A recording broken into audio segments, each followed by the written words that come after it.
کھائے یعنی اس سے پہلے کچھ نہ کھائے کیا ضروری ہے؟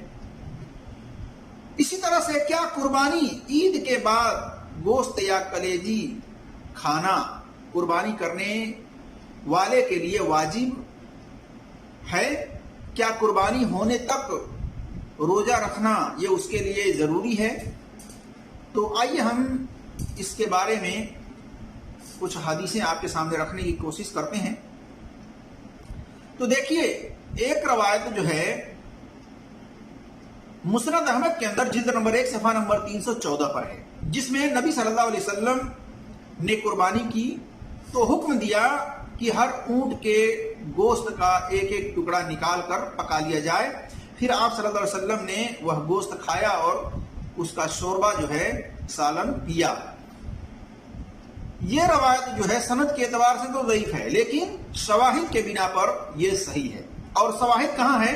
ایک لمبی حدیث ہے، جیسا کہ صحیح مسلم کے اندر حدیث نمبر 1218 اور 2950 پر دیکھ سکتے ہیں۔ اس کے اندر اخیر میں یہ ٹکڑا موجود ہے، جس میں ہے کہ آپ صلی اللہ علیہ وسلم جب مدینہ سے 10ویں سال میں حج کے لیے لوگوں کو لے کر کے گئے تھے،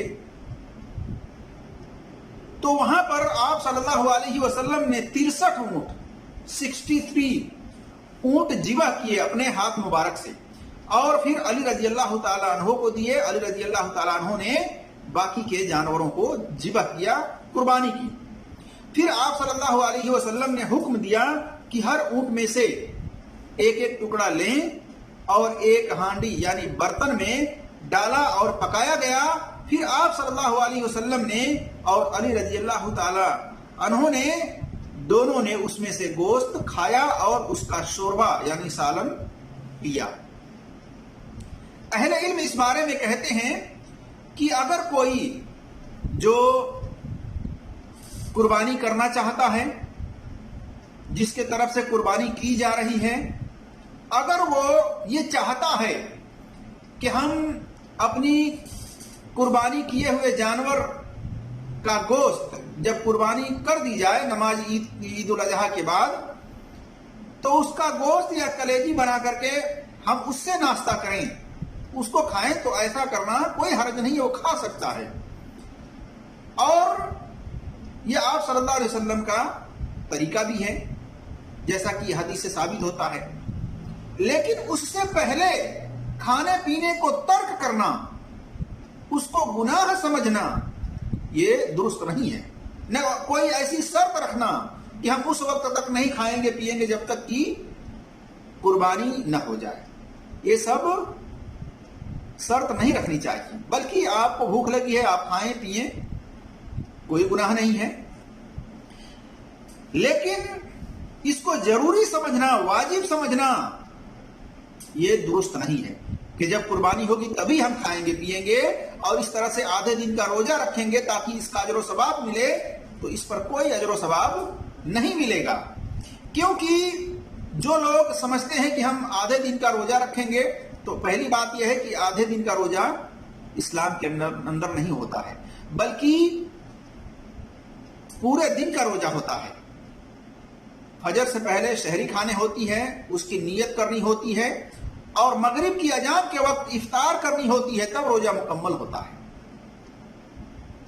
آدھے دن کا روزہ نہیں ہوتا ہے۔ اور پھر عیدین کے دن روزہ رکھنا، یہ آپ صلی اللہ علیہ وسلم نے منع کیا ہے۔ عید الفطر کے دن اور عید الاضحیٰ کے دن روزہ رکھنے سے آپ صلی اللہ علیہ وسلم نے منع فرمایا ہے، جیسا کہ صحیح بخاری میں حدیث نمبر 1990 پر دیکھ سکتے ہیں، اور صحیح مسلم میں حدیث نمبر 2671 ہے اور 1137 پر دیکھ سکتے ہیں، اور بھی سنن اربع کے اندر یہ حدیث موجود ہے۔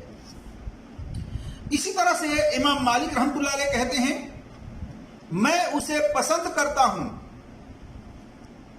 کہ قربانی کا گوشت قربانی کرنے والا کھا لے، کیونکہ اللہ تبارک و تعالیٰ کا حکم ہے کہ خود بھی کھاؤ اور بھوکوں کو بھی، غریبوں کو بھی، ضرورت مندوں کو بھی کھلاؤ۔ جیسا کہ آپ دیکھ سکتے ہیں تفسیر ابن کثیر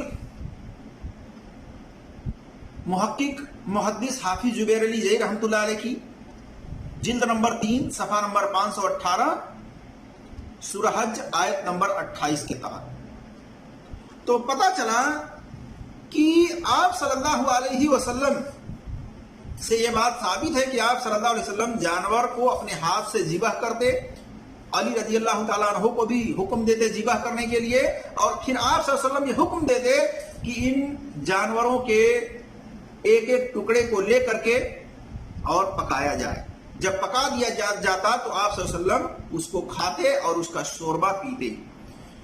تو دیکھا جائے تو اس شخص کے لیے یہ بہتر ہے جو اپنے ہاتھ سے قربانی کرے، اپنی طرف سے اپنے ہاتھ سے قربانی کرے اور پھر وہ اس کو پکا کر کے کھائے اور دوسروں کو بھی، ضرورت مندوں کو بھی کھلائے۔ لیکن اپنے یہاں دیکھ لیجئے عام طور پر لوگ اپنی طرف سے قربانی کرتے ہیں، لیکن جانور ذبح کرنے کا وقت جب ہوتا ہے تو دوسروں کو باہر سے بلا کر کے جانور کی قربانی کراتے ہیں، جانور کو ذبح کراتے ہیں۔ ان کے اندر اتنی صلاحیت نہیں ہوتی۔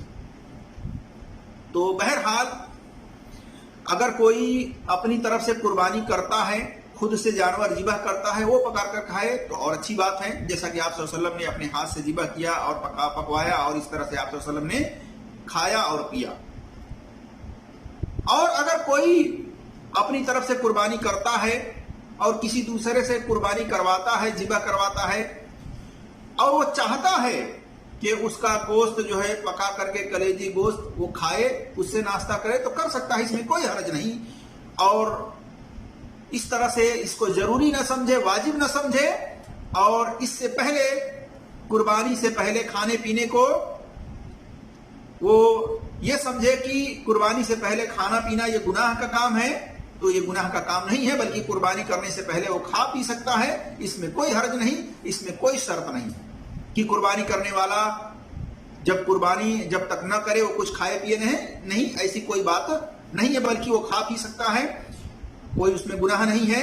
اور اگر وہ چاہتا ہے کہ میں تھوڑا انتظار کر کے قربانی ہونے کے بعد اس کا گوشت پکوا کر کے کھاؤں پیوں، تو ایسا بھی وہ کر سکتا ہے، اس میں کوئی حرج نہیں ہے۔ اللہ تبارک و تعالیٰ سے دعا ہے کہ اللہ تبارک و تعالیٰ ہم تمام مسلمانوں کو قرآن اور صحیح حدیث پر عمل کرنے کی توفیق عطا فرمائے۔